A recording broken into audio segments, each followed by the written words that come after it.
Hello, listeners. Mallory Wilsey here, Chief Producer of the Enrollify Network, and I want to take just a quick moment to tell you about another show on our podcast network that I think you'll love. Confessions of a Higher Ed Social Media Manager is your ultimate guide to understanding the do's, don'ts, and complexities of the higher ed social media ecosystem. Host Jenny Lee Fowler from MIT brings her expertise and passion for social media to the table.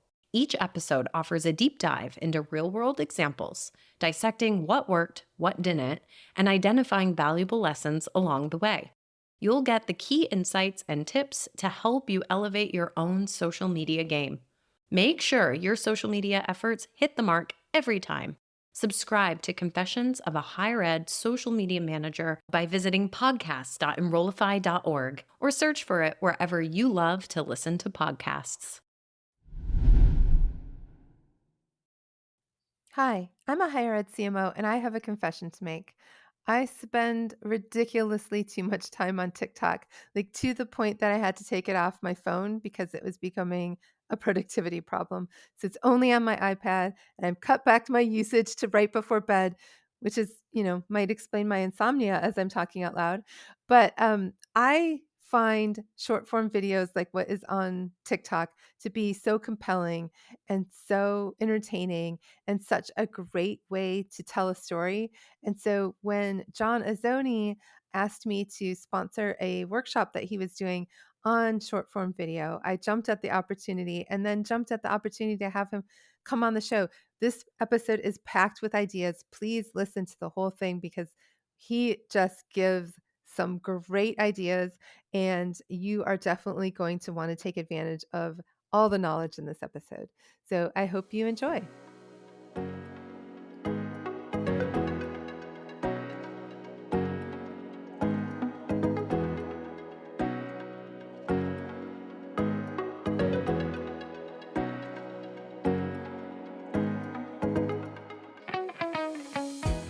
Welcome to Confessions of a Higher Ed CMO, a podcast that empowers higher ed marketers to bring innovation, creativity, and excellence to their work.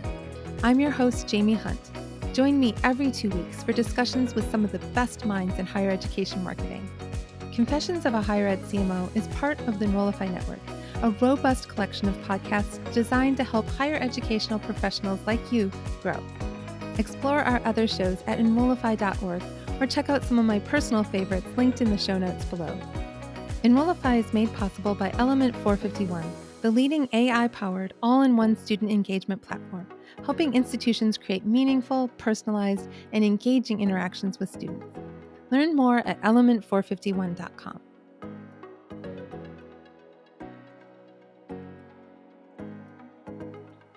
I'm so happy to be here with John Azoni, who is the founder and executive producer at UNVEILD. John, welcome to the show. Thanks so much for having me. I'm excited to be here. I'm so excited for this conversation, in part because I spend a lot of time with short form video on my own, aka scrolling TikTok all day. Yeah. But we're here to talk a little bit about short form video and how higher ed can leverage it. But first, John, can you tell me a little bit about your career journey? Absolutely. Yeah. I stumbled into video kind of on accident. So my background's in painting. I went to art school and Oh, studied like wow. portrait painting and abstract painting and stuff like that. And then graduated from art school and ended up working as a social worker with the unhoused population in Detroit, like you do when you leave art school. But I really gravitated toward I had the compassion and stuff for the work. I just wasn't like a very good social worker. Like when there's like outcomes and funders involved, because my buddy and I were just doing that for free. Like we would just go down to Detroit and like build relationships with people. And so we got picked up by United Way to do that on a more corporate level. Anyways, there was a storytelling component to it. Like we had to keep funders engaged, and that was what I got super excited about. Oh, that's And so cool. was like educating people on homelessness and really humanizing the individuals that we were serving and telling their stories and stuff like that. Did some video work too, and eventually my boss was like, you're really good at video, you should go do that. That's so awesome. so I rode my bike home Was that like being fired? You're I really was, good at yeah. video. Oh, I see. Sorry. It was my first time I ever got fired. It was a very sad bike ride home. I had ridden my bike. I was like real granola back then. I would like ride like an hour bike ride to work and back. And I was just this sad bike ride home of like, I just got fired. What Oh am I going to no. do? Long story short, my buddy had a production company and he was looking for an editor and hired me kind of sight unseen. And I was just going to do that for a couple months while I figured something else out. And I stayed for almost 11 years, quickly became the creative director and ended up kind of managing everything, that came through the door. And we did a fair amount of higher ed work. We started work. Our first big client at that production company was University of Michigan. And so we started doing a lot of storytelling stuff for them and for some smaller schools in the area too. So kind of got familiar with higher ed and realized that there was good storytelling potential there. And that was the kind of work that I wanted to do when I went off on my own and started Unveiled. Was I wanted to get away from like the brand videos, like the brand level kind of overview videos, and get down a level to do like, let me tell one person's story at a time and have it be a little more human centered. So when I started Unveiled, I just felt like higher ed was a good application for that. So when it went all in 2021 on higher ed. I love it. So you only work with higher ed at this point. That's what you would see on my website. Yeah. I'm filming for a nonprofit client next week. I had a drone shoot last week for a construction client. We're like, documenting the construction of their product on the building. I have one another nonprofit client it's been my most consistent, nonprofit client. We do human trafficking survivor stories. So yeah, I actually do a lot of non-higher ed stuff, but as a business owner, have learned to kind of focus my message on one type of client. That makes sense. That makes sense. So tell me a little bit. So you did a webinar back in June on short form video, which is kind of what inspired me to reach out about this. But can you tell us a little bit about what short form video content is and why it's effective? Yeah, so a short form videos, is generally going to be your vertical videos for TikTok and Reels and Shorts, YouTube Shorts. Why it's effective, it's just really the organic reach at the top of the funnel. TikTok, for instance, the likelihood that you could go viral is so much higher than if you were to create like a long form YouTube video or something. There's just, the algorithm is just primed for things to take off that resonate emotionally with people. And so the reach is really powerful. Also, just great for brand awareness and emotional connection. I think so when higher ed institutions use Reels and TikToks correctly, they're creating stuff that's creating an emotional connection. You're making somebody laugh, you're making somebody feel something, you're revealing a truth about something that they hadn't thought about before. And when a prospective student sees that, it's not like they're going to go watch that video and then immediately submit a deposit.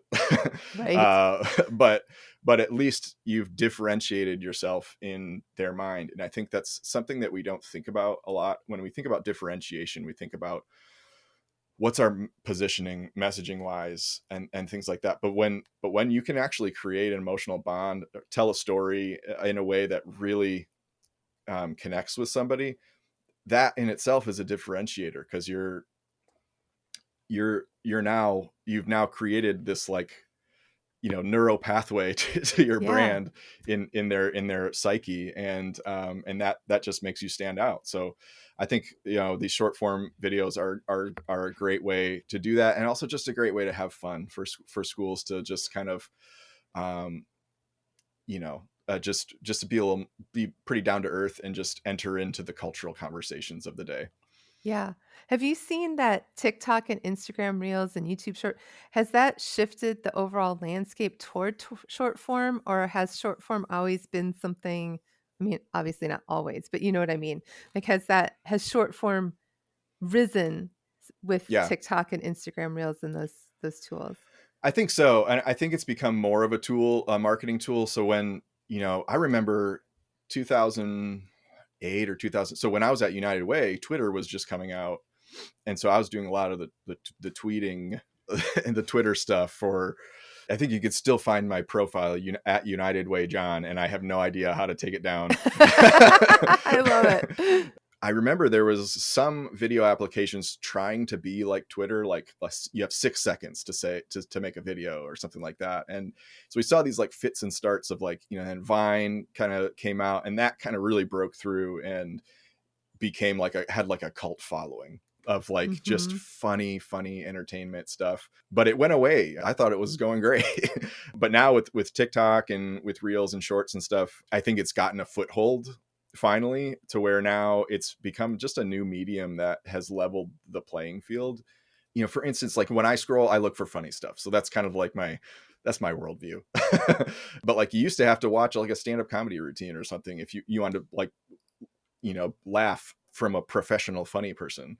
And now it's just like everybody is so funny. I mean, there's just normal people that I am just dying laughing. So sometimes I can't, if I wake up at like 4 a.m, I can't watch, TikToks or Reels, because I'll just be laughing and wake my wife up. Right. But it's just like, I think it's just normal, the playing field, where now normal people can have a say in something. And, when Twitter came out, like you used to have to be writing a blog to kind of say something, like some 800-word blog post. And if you weren't a writer, sorry, figure something else out. Now everyone has 140 characters. And now it just kind of takes like what's important to be like just a very quick sentiment, because if you can just say something in 140 characters on what was Twitter, now people are retweeting that and all this stuff. And you have, people, really making an impact on a platform like that. Whereas before they would have had to write a big long blog post. And I think video is the same way. Now we no longer have to make a 5-minute, 10-minute YouTube video. You can just whip out your phone and say something, do something funny, comment on something, and it can take off. When you said that there are so many funny people out there, that has shocked me. I spend so much time on TikTok. It's embarrassing how much time I spend on TikTok. But I had to delete it off my phone because it was becoming a productivity problem, and just have it on my iPad. But I've always been struck by, like, there are so many really clever people out there that do really fun, funny, unexpected, entertaining, engrossing. I mean, it's such talent. And I think about a paper that I wrote in grad school about how social media was really democratizing. Like, to your point, we took away the need for it to be, you had to be a major media outlet to broadcast a story, or you had to be able to figure out back in the early days like how to freaking set up a blog, technologically or whatever. And all of that got easier and easier and made it easier for us to tell stories. And I love the idea of short form video being like a piece of that storytelling puzzle. So this is super cool.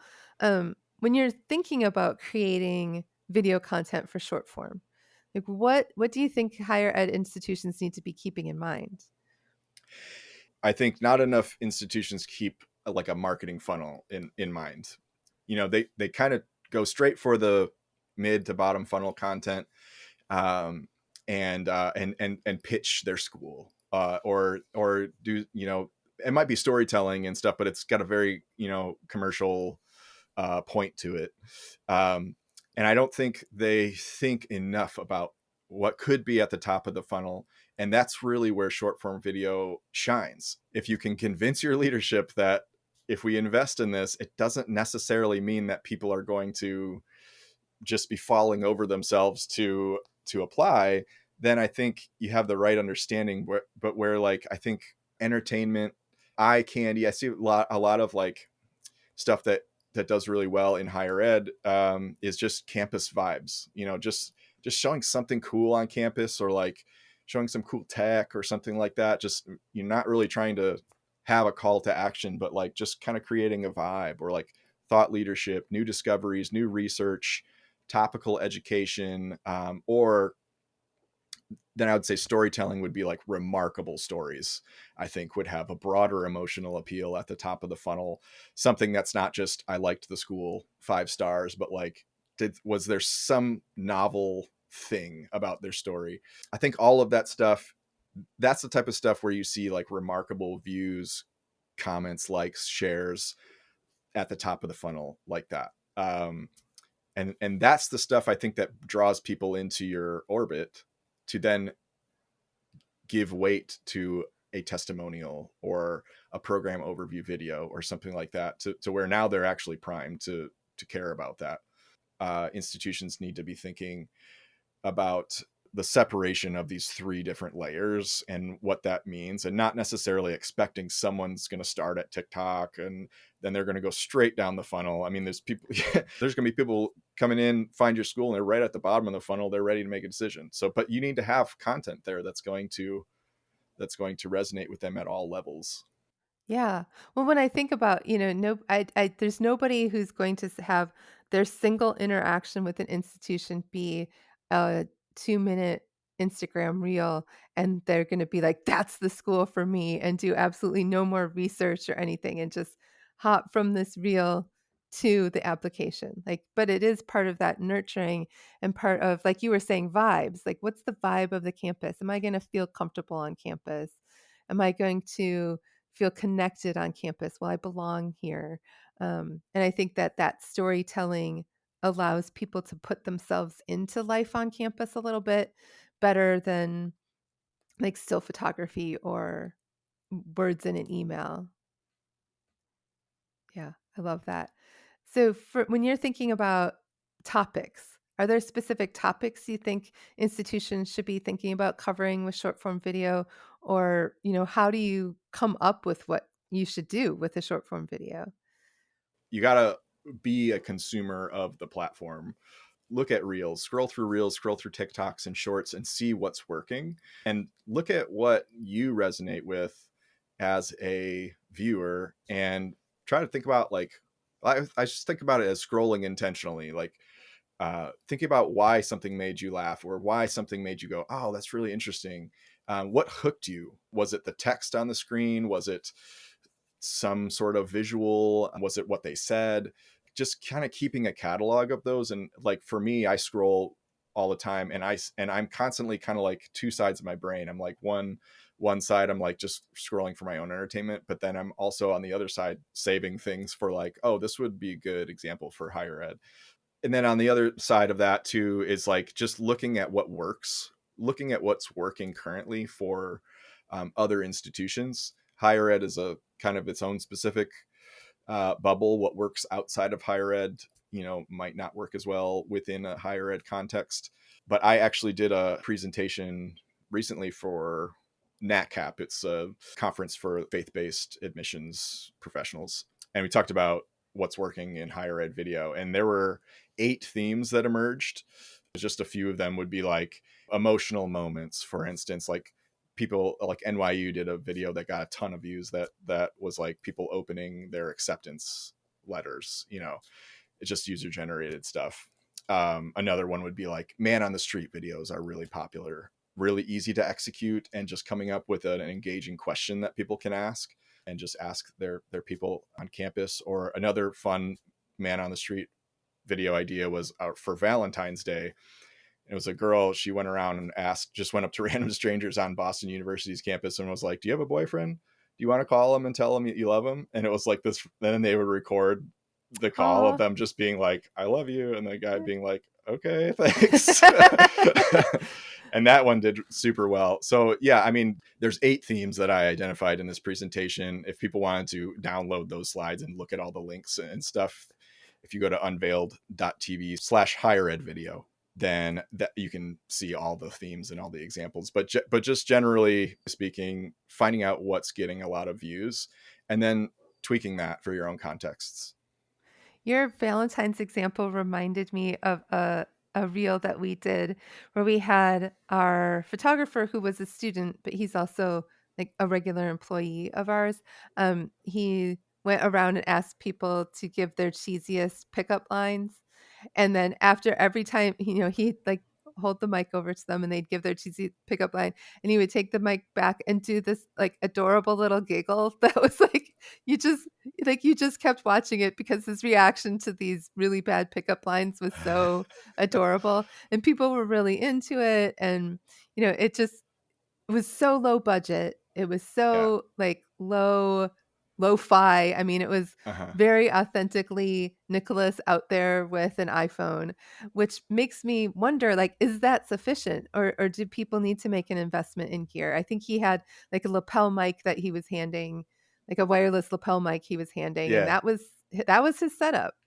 Yeah. I mean, honestly, like I'm a professional videographer and I have a vested interest in people, putting budget into high quality video. But I will honestly say that on TikTok reels and shorts, you don't have to overthink it. It can be as simple as just an iPhone. Doesn't even have to have quality audio. I mean, it's really just about the content.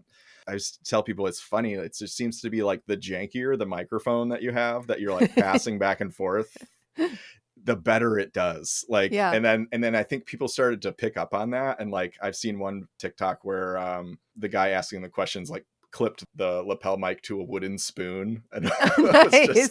it was just like Nice. really playing up the fact that for some reason, like the more janky this microphone is, the better it's going to do. So I think it's just that's the sentiment. It's like, it's you have a platform where it's like the messier you can make this, the better your results are going to be. Yeah. I think there's a drop off at a certain point where Right. Right. you do have to learn how to edit a little bit. Use a program like CapCut or something.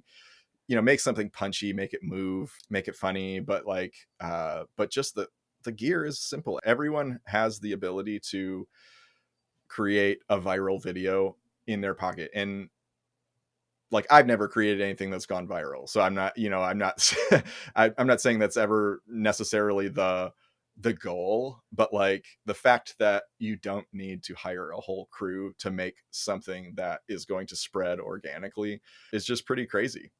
Yeah.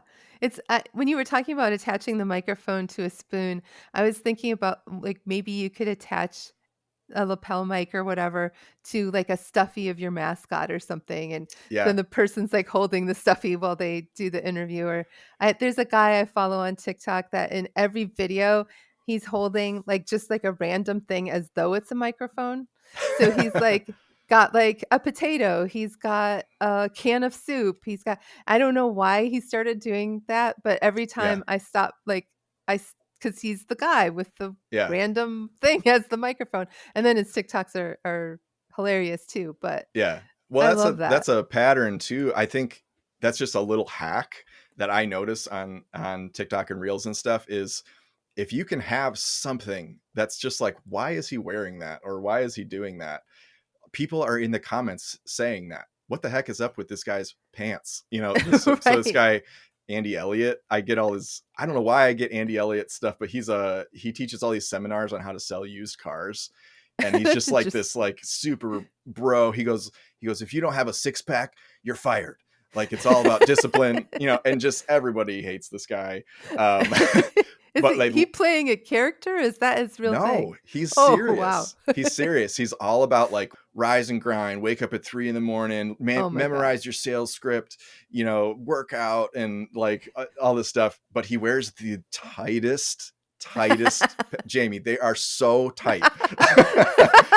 No And then, circulation is going no, anywhere. it's at first when I started seeing his stuff, I'm like, does he know he looks like that? And then like you see him in shorts and they're like short shorts equally as tight. And now I'm convinced that he does that because half the comments are just people making fun of him for his pants. But that thing is spreading because people keep commenting on it, I love it. That's genius. He probably had one video he was happened to be wearing tight pants and Yeah. saw all this engagement. Well, that's the thing. Like when I think about like those 5-minute craft videos where it's like I'm making shoes out of a cucumber and Right. like stuffed animal fur, which I legitimately actually saw. It's like they're just creating magic because you're going to comment WTF or this is stupid Yeah. or share it like look how dumb this is, and suddenly you have these viral videos that are, you know, I'm sure in their case generating revenue. Yeah. I think in two, like we should be thinking about what is the concept that's going to make people comment, because the more people comment, that's what these algorithms want. One school did like who's the Trojans? I can't remember what the school. Oh gosh, now I'm at a blank. I know the Spartans is Michigan. Yeah. Anyway, I'm that looking. I'm looking it up. We okay. need to know. USC? Yes, I think that's Okay. it. So they did an Instagram reel, and all it was like, congratulations Trojans. It was just like an animation of text, like super boring, no music, no nothing under it. But it went viral because everyone was commenting with their emotions on whether or not they got accepted into Oh, USC. cool. And it was a lot of drama in the comments, because Oh. someone was like, oh, what was the funny thing that someone said was like, I really felt the part in my letter where it said, we cannot accept you into University of California. That really spoke to me. And then other people were like, I got in, but I have no idea how I'm going to pay for this. And it's just, the commentary was just super funny and kind of at both ends of the spectrum, which just shows that like you can get a lot of reach and the visuals don't have to be good. But if you can just have a concept that gets people into the comments, it can take off. That is such good advice. I'm sitting here thinking about, like, if I were still on a campus, I would be telling my video team. And so, like, you're listening to this, listener. This is a free idea, but feel free to send me a Starbucks gift card if you steal Yeah. it. Doing like some sort of 5-minute craft on your campus, like some sort of just absolutely bizarre thing like that. And see if you get all that kind of like, what is this? What is happening? I know that's not storytelling, but it would get people in the comments, I bet. Yeah, like Pratt Institute is an art school. They've got a big makerspace, and they've got a big focus in their marketing on marketing this makerspace. And I'm like, that would be perfect. Yeah. Like, make something really weird, Right. that markets the fact that you get to make stuff at this school. That's genius. I want a Starbucks gift card. Yeah. That's where I could come up with dumb ideas worth $5 in coffee. This is how you monetize your podcast. Just Yeah, yes. if you got some value, send me a coffee. Right? I feel like I need to do like a $5 or a 5-minute craft higher ed TikTok channel or something, just to, Yeah. yeah, I love it. I love it. So, but like I said, that's not really storytelling, but it can be. Like, you took it in a storytelling direction. You were saying like this 5-minute craft idea could be adapted for being able to showcase this makerspace, but you're making something really, really weird. And I think, as marketers, sometimes we get caught up in the technology or in the tactic or in the tool, and we sometimes lose sight of the storytelling piece. And so how can you keep storytelling front of mind? Like, you just jumped straight to a storytelling angle from this sort of off the cuff comment I just made. Like, Yeah. what lets you do that? Well, I think it's about finding ways to say what you want to say, but have it have broader emotional appeal. So as marketers, I think, and we see a lot of this in higher ed, where maybe they feel boxed in by the bureaucracy or whatever, but the sentiment of their content is like, well, we have this thing, so let's just say what the thing is, and then people should be lining up, Right. to buy it. But what you see on TikTok and Reels and Shorts in this short form video context is this other thing. Like, what else could this be about that would draw people into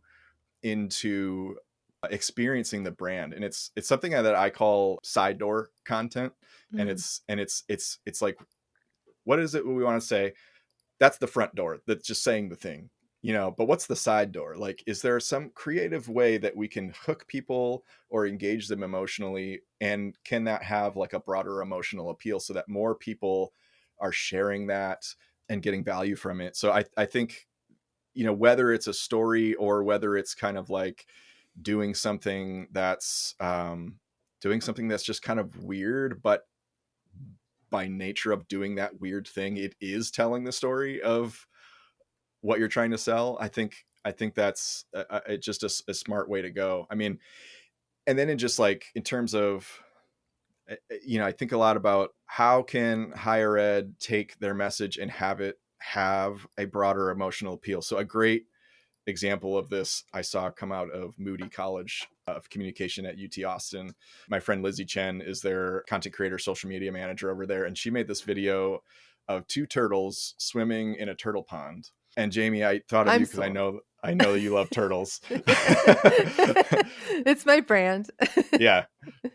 Two turtles swimming in a turtle pond. It's two shots. They swim up in the pond, and then the next shot is them sitting on a rock together. And it's like, okay, you could just say, hey, cool, look at our turtle pond on campus, and that would maybe get 100 views. Yeah. But as soon as you take that and tweak it so that it has a broader emotional appeal, text on screen was us in another universe, and it had this like dreamy song underneath it. So now it's about relationships and friendships, and people are sharing it with their loved ones. Aw. And like, if you look in the comments, like one person said, he sent this to me. So it was like someone she had a crush on that sent that to her, Aw. and it was like used as like a communicating, like, do you like me, check yes or no, kind of thing. Oh, I And love it's like, that. and it got over 7 million views. Holy cow. Yeah, it's just like, it's such a great example of taking the thing that's like first level. Mhm. The first level is like, what is the thing, how do we clearly say it? But second, third level is like, how do we twist this to where now it's just a wider funnel at the top, there more people can resonate with this, and then as secondarily they're going, oh cool, turtle pond, Right. on Moody's campus. But that's how you get things to spread, and that's sort of that storytelling tactic, and that's why stories work really well, is because if you're engaging a different part of the brain. When you listen to someone giving a TED talk or something and they're a really good storyteller, it's like when they start telling a story, everyone just zeroes in, and you just go along this journey, like you just focus, and that's how you get people to absorb the message that you want. So there are different methods for doing that, and I think when we think about like storytelling, it doesn't necessarily, like on TikTok or Reels, have to be a literal story, but just taking that concept of why storytelling works, it's because you've twisted it into something that's just a side door from the thing that you want to say. I absolutely love the direction that this is taking my brain because I'm thinking about that turtle video, right? Like I'm on Turtle Talk, so I get turtle videos all the time. But that turtle video, it's like it's a simple video, two turtles, right? Some music and a couple of words of text. And it told a story. And it makes me think about like the 6-word story, 6-word memoir, and Hemingway's like very famous For Sale Baby Shoes Never Worn, as being like the shortest short Mhm. story, and how it can be kind of challenging to think about telling a story in a limited context like that. Like that's Yeah. the idea of the 6-word memoir or the 6-word short story, is it makes you have to work and really consider each of the 6 words. Does that Yeah. hold true with short form video storytelling as well? I think so. I think, and that's, I was listening to your episode with JS Stansel, and you guys were talking about how like the social media manager position is not an entry level position. Right. This takes, I mean, it's at least assistant director, if not director level. And the Mhm. reason that is because it takes skill to tell a story in a short Instagram reel that's Yeah. going to resonate with people. Like some intern might come along and go, oh, turtles, look at our turtle pond, come to campus because we have a cool turtle pond. But a real artist in marketing is going, how can I twist this? And I think Lizzie borrowed that from another like a trend that was going, us in a unit, because I've seen other videos that say us in another universe. Yeah. um and so I'm kind of like, well, perfect way to like take a trend and apply it to your campus Yeah. in a way that's just beautiful. I mean, it's just when there's so many possibilities when you just look at two turtles swimming together. It could be friends, it could Right. be girlfriend, boyfriend. So yeah, I think it takes it takes skill say to say something in a way that is really impactful emotionally. And I think I listen to a lot of comedy stuff and stand-up comedians. There's my favorite comedians, Nate Bargatze. And I listen to his podcast, Nate Land, and they talk a lot about, it's like 4 comedians. They're all just shooting the breeze. And they talk about like, there's a difference between being funny and being a comedian. Like Mm, a lot of people are funny and witty, but it takes a really special skill to craft an act and like mhm. carefully curate your words and your pacing to make people crack up, Yeah. and so I really think that there's an art to short form video, and it's harder than most leadership gives the social media manager or the content creation team credit for. Yeah. Oh, that's so true. I mean, I don't think we treat social media, um, people who lead social media on campuses with anything near the level of reverence we should in terms of respecting their skills and their talents, because it's it's not only that, but then it's also like managing a community and keep having that two-way engagement. And it's a tough job, but go listen to the episode with JS where we talk about that at length. um, what are some of the trends that you're seeing in short form video in higher ed? I know you mentioned your friend hopped on a trend, but Mhm. are there any trends that you're seeing across institutions? Yeah, there's 8 of them that I identified for this presentation that I gave. So number one I mentioned was big emotions. So emotional moments about getting into school or moving into the dorms or something like that. And then emotional moments around getting out. BGSU, they did a reel that took off, and it was dad energy on move-in day. And it's all these dads like building bunk beds, and it's the Home Depot song underneath, like I dun dun love dun it. dun. Yep. and and it's all it is just this dad energy on move-in day, and a bunch of dads just doing dad stuff, and that took off. So so it's a funny moment, but it's tied to an emotional landmark in life where dad's moving their kids into a dorm for the first time, and everyone, not just a college student, can relate to that, but parents too.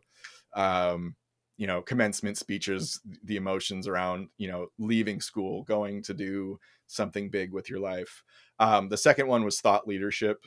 And this is the lowest hanging fruit, I think. University of California, Berkeley, I think, or no, San Francisco, UCSF. One of their professors, their highest performing YouTube short, has got over 1 million views. And all it is one of their professors giving a lecture on the benefits of eliminating added sugar from your diet, metabolic syndromes, and like how immediate it is. He's like, you can change your body in like days by cutting out the sugar. It's just a simple statement that it's just someone just pointed a camera at him giving a talk, and it's got 1 million views. So thought Wow. leadership is a theme across the board that I've seen really be impactful. The third one would be hyped events. So the one this past year was the eclipse. So I Mm, mean, pretty much across the board, people that it seemed to be that the schools that made the eclipse about something more than the eclipse did the best.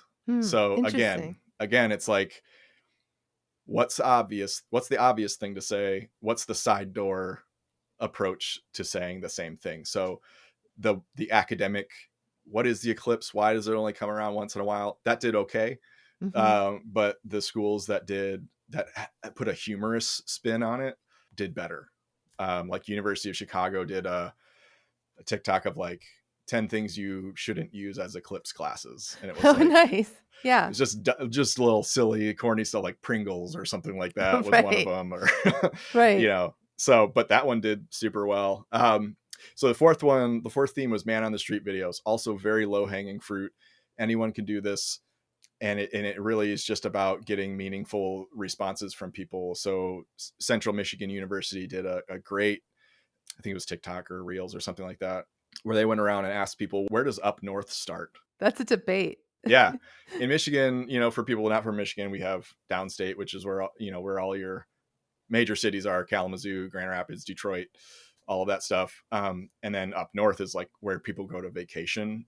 There's Hmm. people that live up there, but like to the downstaters, it's like, I'm going up north. Right. People know you're going on vacation because it's very coastal up there, but no one really knows where that starts. Like it's just, you just sort of feel it when you're Yeah. driving It's a north. vibe. Yeah.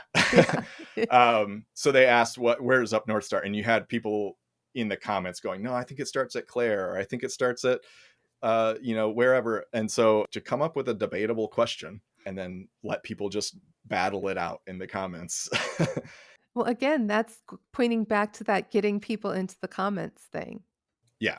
Let's see. That was for number 5 was just the campus vibes that I talked about. Just, just creating a vibe for your campus, not necessarily pitching like, oh, you can come study here and you can go get a coffee here, but really just kind of showing visuals, maybe with a trending song or something like that. Those tended to do well. Tech and labs was another theme that did really well. MIT obviously is like the champions of going viral with tech videos. Yeah. But small school in New Jersey, Felician University, they did a video on like what it's like to come study at their nursing program. And it was like that you're seeing that they get to work on hologram babies to like, I don't know how it works, What? but you're seeing like images of like students like working like working with anatomy through like a hologram body, or Yeah. something like that, or using this animatage table where they can like see all the insides of a body and stuff like that. So they're so just showing like cool stuff, and people were in the comments like I didn't get to do that when I was in nursing school, you know, and just Yeah. kind of in awe of that. I'm So that's picturing like the haunted mansion ride yeah. at Disney World. Yeah. Yeah, it's kind of weird. I mean, what you can do, but like there's a lot of technology coming out now that allows you to like do the job without actually working on real real people, which I guess is good. Yeah. um the other one was trending sounds, any sort of trends, like the of course videos. Wheaton College did one that went really well, that was like, we go to Wheaton College, of course we blah blah blah blah, and then the last one was, and this was more so on the long form video side, but it was day in the life videos. Mm. And this is an interesting phenomenon, or that schools can try these videos that go crazy on YouTube from these young influencers that will just do like day in the life at Harvard University and just day in the life at Cornell. And then there's just them like drinking coffee and going to class and doing their makeup and just little stuff. But like tons and tons of views. And those people have big followings. They have 200,000, 300,000 subscribers on YouTube. So what can people do to partner with influencers on campus that have an existing following, to then create like a day in the life video? Because what's interesting is like, so NYU does a lot of these too. And there's this one where this guy did one, and it was, he only has like 3,000 subscribers or something on YouTube, but like there was hundreds of comments of people going, wow, like this really gives me a good idea of what New York is like, and or what, I've been wondering this, and your video like answered that question for me. So it was like prospective students in the comments going, thank you for showing me, because people want to know what it's like, what their experience might be like. Those are the 8 themes that I identified in my research for this presentation. Those are tons of really great ideas that hopefully inspire people. But I really want to put a bow around this whole conversation. Like, what is the bottom line for people? What should they be doing and thinking about if they want to start playing in short form video tomorrow? Yeah, it's more so, the bottom line is the tech is, you already have the tech. You don't need to worry about hiring a video crew and all this stuff. It's really comes down to what is the concept that's going to, what are the content pillars that you're going to create around, and how are you going to make that a more side door approach than just selling whatever your school is, or the program that is you're trying to sell. So I think it's just low tech plus a side door approach, is a good combination on these short form platforms.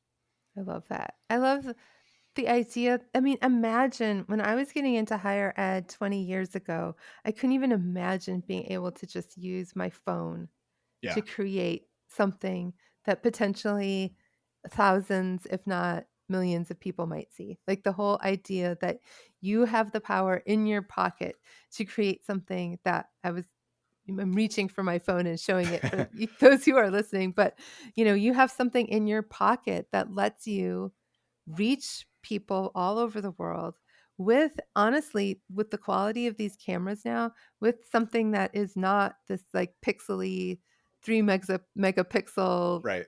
No garbage that we Nokia had back flip then. phone. Right, right.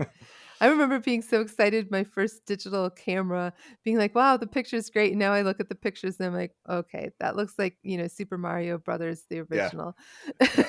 but but it's just amazing what we have, and the technology has gotten quite inexpensive to be able to purchase if you wanted to have an external microphone. I think I got a set of lapel mics to use with my phone for like $20 or something like that. Like Yeah. this is not out of reach for any campus. Right. You really don't have to be an audio engineer to get good audio these on your phone these days. There's products that are coming out that are built for this. My one pet peeve, though, I will say about microphones is I cannot stand the big black box on people's shirt Right. with like a fuzzy like windscreen. I Yeah. don't know, and that's a professional brand. That's Rode. They make a lot of equipment that we use on the cinematic level. But they tried to make this product that would be good for like vloggers and stuff. And I just hate seeing this giant black box on people's shirts. That would be my one thing. Like, don't do that. I love that's good advice. I Yeah. really love the TikToks, and I'm like acting this out as though you could see it, but where like people have just their basic iPhone um I think headphones with the the little earbuds. microphone, and Yeah. they're just like holding that cord up to their mouth. And honestly, the audio quality is just fine. My favorite videos are like when people try to imitate the pilot on an aircraft, and they're like Yeah. putting the microphone in Put it their in the mouth mouth. because that's what it sounds like. Yeah. I've been traveling so much lately, and it's like, yep, I can't understand a word they're saying. Yeah. I love it. Well, this has been fantastic. If people want to get in touch with you, where can they find you? Yeah, I'm on LinkedIn. Search John Azoni, last name spelled Azoni. My email's john@unveiled.tv. Unveiled is spelled UNVEILD. And then I have a podcast and a newsletter. The podcast is Higher Ed Storytelling University. There's a good episode with you, Jamie, on there if people want to check it out. And then newsletter is called Higher Ed Storytellers Digest. You can get at unveiled.tv/newsletter, where we just talk every Wednesday morning about this type of stuff, creating emotionally resonant content. It's a fabulous newsletter and a fabulous podcast. So definitely check it out. And as always, you can find me on LinkedIn at Jaime Hunt, on X at Jaime Hunt IMC, JaimeHunt IMC, TikTok at the Higher Ed CMO, and my website is Solve Higher Ed. And I also have a newsletter that goes out every Monday morning with some sort of tip or trick or insight into higher ed marketing, and you can sign up for that on the website. And this is my 57th episode, which I can't hardly believe, like it's gone by so fast, but definitely check out the back catalog as well to get some more insights if you haven't already. But as always, everybody, let's go bust some silos.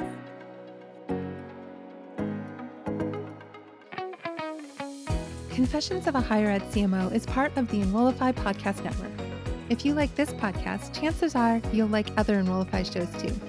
Our podcast network is growing by the month, and we've got a plethora of marketing, enrollment, and higher ed technology shows that are jam-packed with stories, ideas, and frameworks, all designed to empower you to be a better higher ed professional. Our shows help higher ed marketers and admissions professionals find their next big idea and feature a selection of the industry best as your host. Learn from Mallory Wilsey, Seth Odell, Jenny Lee Fowler, Eddie Francis, and so many other of your favorite leaders in higher ed. Enrollify is made possible by Element 451, the leading AI-powered all-in-one student engagement platform, helping institutions create meaningful, personalized, and engaging interactions with students. Learn more at element451.com.